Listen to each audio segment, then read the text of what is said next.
yo había conseguido certificados de buena conducta que mi padre los había conseguido en Nerva, porque tenía amigos allí y me dieron certificados de gente tan increíble como era el cura o el alcalde, y con eso ingresé en la Legión, porque entonces en la Legión no se podía ingresar si no se tenía certificados de buena conducta. Aquello que decía nada importa la vida anterior era de la Legión extranjera, esa ya era más una legión de españoles que de extranjeros, y me aceptaron allí y allí tuve que estar 4 años. Yo siempre había pintado de niño, había hecho dibujos y tal, pero bueno, quiero decirte que en la cárcel yo había dibujado mucho y pintado mucho. Cuando yo me licencié de la Legión, pues escogí un lugar donde no conocía a nadie ni nadie me conocía, que era Gijón, pero mi apellido Valdés me tiraba a Asturias y entonces me fui a Gijón y me metí en una pensión y empecé a buscar un empleo y tuve la suerte, a través de una mujer, encontrar un empleo de pintor de cerámica, decorador de cerámica, en una yo me casé y mi mujer era una republicana, socialista, que había estado en el Estado Mayor de la Guerra, con Paco Ciutat, y nos hicimos novios en una tertulia literaria que se había creado, a la cual yo fui, y luego nos casamos, y cuando nos casamos, dijo ella que yo tenía que ser pintor, y que lo que hiciera falta, ella se sacrificaría para ser pintor, y entonces empecé a ser pintor autodidacta, pero luego conocí a Evaristo Valle, el gran pintor asturiano, y este me asesoró, las pinturas que yo hacía, él me indicaba dónde estaba equivocado, cómo tenía que ver los colores y todo eso, y ya una vez que yo ya estaba más suelto pintando, mi mujer también decidió que yo debía de venir a Madrid a enseñarme mis pinturas a quien era mi paisano, el pintor Daniel Vázquez Díaz, el gran maestro del arte moderno de aquella época. Y entonces vine a verlo, le enseñé mis pinturas, me las elogió, y entonces le pedí que me diera clase, aceptó darme clase, y ya me hice pintor. Ya a partir del año 51 empecé a exponer, pero siempre también ayudado por la fábrica. La fábrica en la que yo trabajaba de cerámica me pasaba mi sueldo en Madrid mientras yo estudiaba pintura. O sea, todo eso se lo debo al señor Paino, que era el director de la empresa, de la fábrica. Ya en Madrid ya empecé a exponer en otros sitios, en Oviedo, en Gijón, en Bilbao, en Madrid, fue mi pintura, y de la exposición de Madrid, algún diplomático venezolano vio mi pintura, les gustó, y yo recibí una carta de Venezuela del director general de Bellas Artes, invitándome a hacer una exposición en Caracas. Pero luego tengo el problema de que yo no puedo salir de España, porque como está condenado a muerte y a reclusión perpetua, todo eso aparece en la Dirección General de Seguridad y en el Ministerio de Justicia. Y entonces a mí me tienen que dar un certificado de buena conducta, o sea, un certificado de no tener antecedentes penales. Pero como los tengo, entonces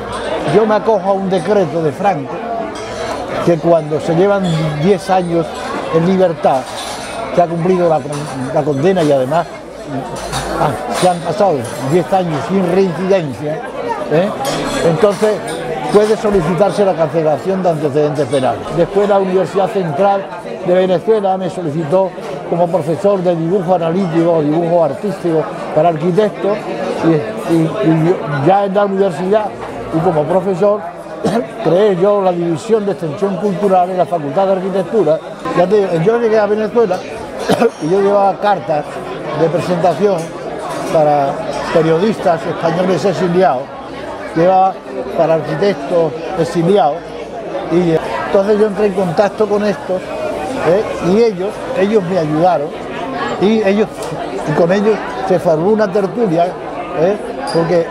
estaba allí don Eduardo Ortega Ser, hermano de don José Ortega Ser, que había sido gobernador de Madrid y había sido fiscal general me parece, de la República, y que se había exiliado en el año 37, 38, se había ido a Venezuela. Y este era la cabeza más importante, digamos, política de los republicanos españoles que había en Caracas, y todos formamos un grupo, una tertulia con el nombre de Eduardo Ortega y Gasset. Y entonces, cuando cayó la dictadura de Pérez Jiménez, nos atrevimos ya a crear un movimiento que se llamaba Movimiento de Libertad para España, para desde allí ya más libremente poder combatir a la dictadura franquista. Y cuando hicimos la primera presentación, en la cual yo era directivo de esa asociación, de ese movimiento, pues lo hicimos en el Palacio de Deportes de Caracas. Y el Palacio de Deportes de Caracas se plenó y rebasó de tantos españoles republicanos exiliados que había en Venezuela, no solamente exiliados, sino algunos que eran emigrantes económicos, pero que eran republicanos, antifranquistas, y se sumaron a nosotros. Y tuvimos una gran actividad durante muchos años. Me acuerdo de aquello, estaba Antonio Aparicio. Antonio Aparicio había sido,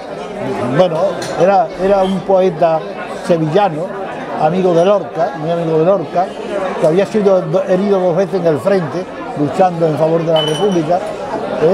y este estaba en Caracas, ejercía el periodismo, entonces allí era un escritor de maravilla,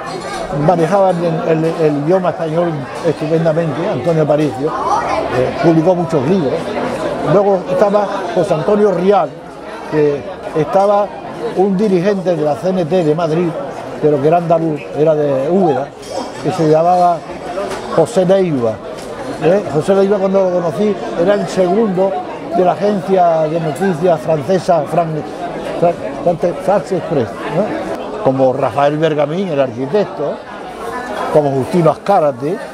que a mí me ayudó mucho en Venezuela, Justino Azcárate,